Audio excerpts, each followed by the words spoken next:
My papa always said it was just a bird because he used to go out there all the time. But he said he saw something out there, so I'll believe him. It had a heel like we do, a heel and a long foot out with toes and claws on the end of the toe.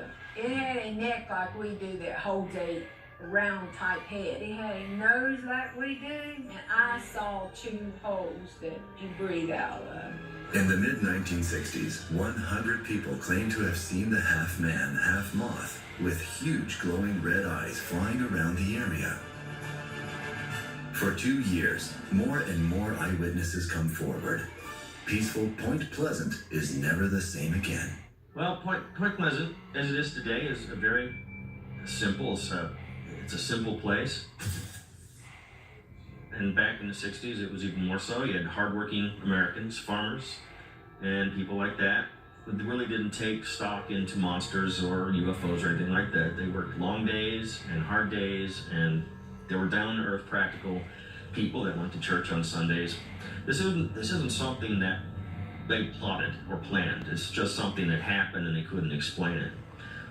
Even today, all these years later, it's still a mystery. Some of those Mothman witnesses, became very, they suffered nervous breakdowns and mental issues and things.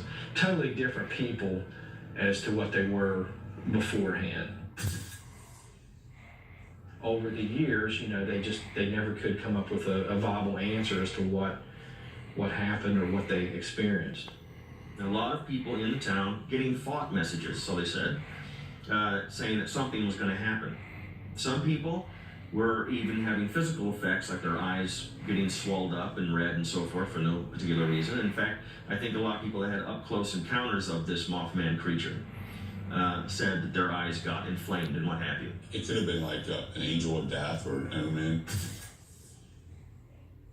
Like the personification of an omen coming to warn people that something terrible is going to happen. Fear begins to grip the people of Point Pleasant. Some believe the creature is an omen, a premonition of catastrophe about to fall on their village and its inhabitants. And soon enough, that's precisely what happens. When the bridge fell, it actually tilted to the right, came back up, and then just went down. That is, instead of a collapse like sometimes we see on TV or in pictures, the eyewitnesses said that it actually went to the side, then came back up and went down.